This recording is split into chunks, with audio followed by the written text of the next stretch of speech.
Hey everybody, Scotty G here from ListenUp. I'm here with Anders from Hegel. We got some fun, new, cool stuff to tell you about. We certainly do. Yes, sir.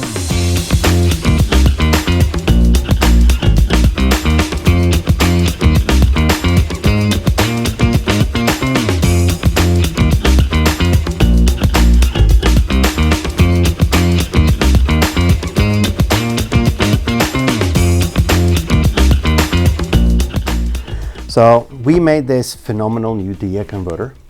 So I have brought with me one of the first samples there is to show to you, Scott.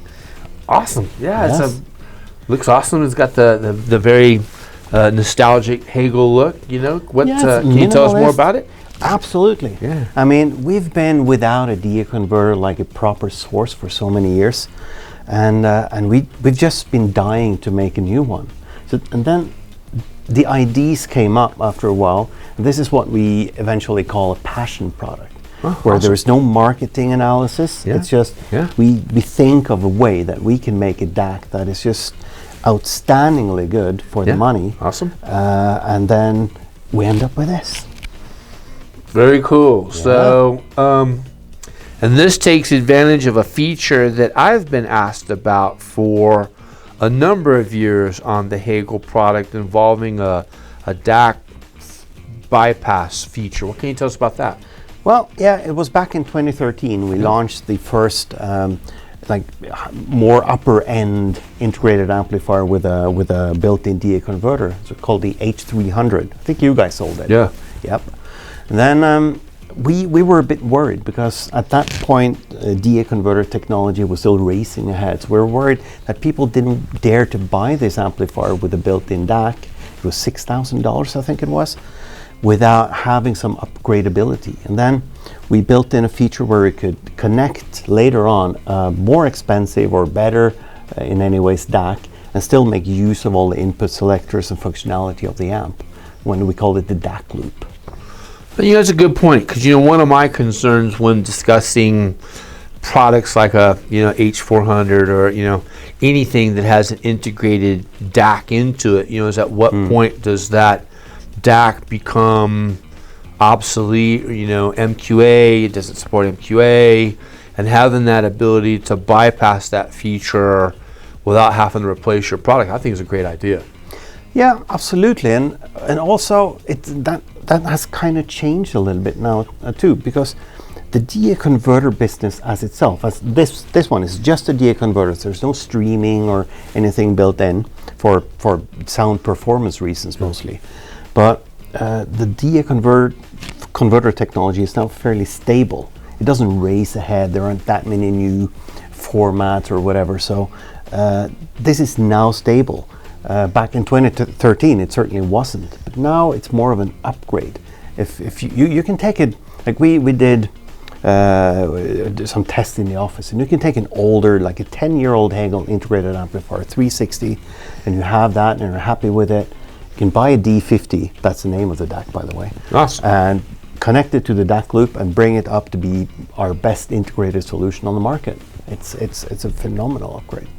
And this is a piece someone could buy, you know, a guy like myself. I've got an amplifier from, you know, Moon, and I've got a streamer from, you know, Aurender or Bluesound or whatever. I could use this as a component in that system as well. Exactly, and that's the second type of use for it. And I think for some people, the streamer is something you change quite frequently. As some people invest in very high-end streamers, and other people buy like off-the-shelf ones that cost a few $100s, and then there's something new coming and you want to change. You can still have that DAC converter and use it for many, many years and upgrade these players.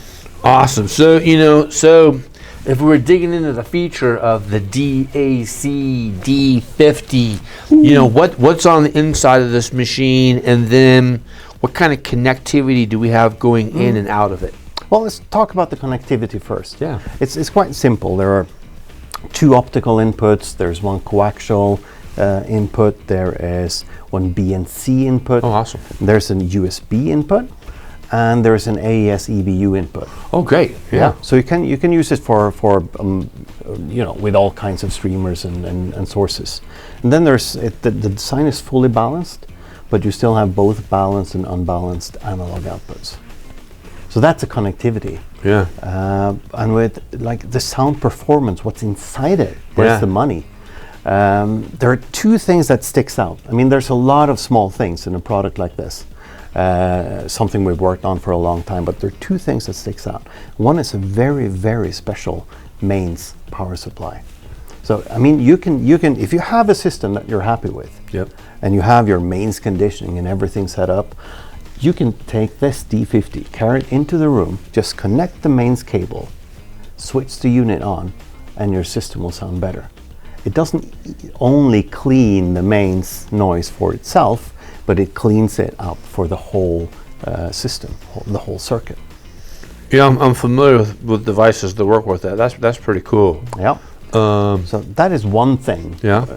And then the other thing is also related to power supplies. And I don't know how deep you want me to go, but we work intensely with power supplies.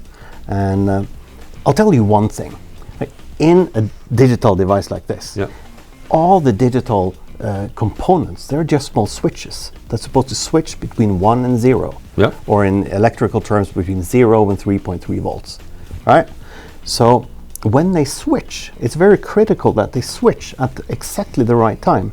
And if the power supply, when the power flows through these switches to make them switch, if the power isn't stable or 100% stable, they will start to wobble, and they don't switch between 0 and 1 at exactly the right time. And that creates what we call jitter, or in this case, it's phase noise that creates jitter, which is like distortion in normal amplifiers. And we've paid extreme attention to all these small local power supplies that powers each individual chip inside the product. I'd say those two things are what really makes it stand up and stand out from the crowd. That's all, jitter. Yeah, jitter's the evil part of digital. It is the evil part. Yeah, for sure. Anything specific about the DAC chips or things going on in the analog side? Well, as I said, there's a lot of small things that individually aren't that huge, but they all together play a part. We use the newest ESS chips, sorry, the 9039 series. Awesome, yeah. Like a lot of manufacturers do nowadays. It's a good chip. And then we worked very hard on the implementation to get it as low noise as possible. I mean, the noise floor of this DAC is below minus 150 dB. So it's very silent, and that brings out all these details. 150 dB. Yeah, and we wonder if that is where the audio precision stops, our measuring equipment, and not where the DAC stops. Yeah, I wonder that myself. Yeah, and like it's down to things like placing the chip on a separate platform that hovers above the rest, so you get shorter signal pass and everything. It's a lot of fine detail inside that. I mean, from the outside, rather humble looking DAC. In the inside, it's anything but. That's incredible. And you guys have always been real minimalist with your displays and stuff. What kind of display features does this have when it's functioning as a DAC? Oh well, it's a normal black and white OLED display. So does it give you any reference to bitrate or resolution or anything? Yeah, it will tell you the input and the resolution that it detects. Awesome. And a couple of other new features with it is that you have several more settings for the display intensity. On normal Hegel amplifiers, you can only switch it on or off. Here it's 5 different settings. And you can also set the DAC up to wake up when it senses a signal. So when you get signal in, it will switch up and go to the right input. Or you can set it up also to switch inputs automatically when it detects a new source. So it's built to integrate very seamlessly with the streamer. So you can power up your streamer application, and then the D50 will power up and play along. Sounds like a really cool piece, Anders.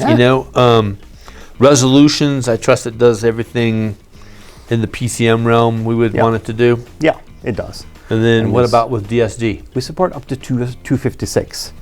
And is that input specific? Do all inputs support that? Well, I suppose you'd struggle to get that kind of resolution from the optical input. Yeah, that usually doesn't So, work. but on USB and BNC and coaxial, that's not a problem.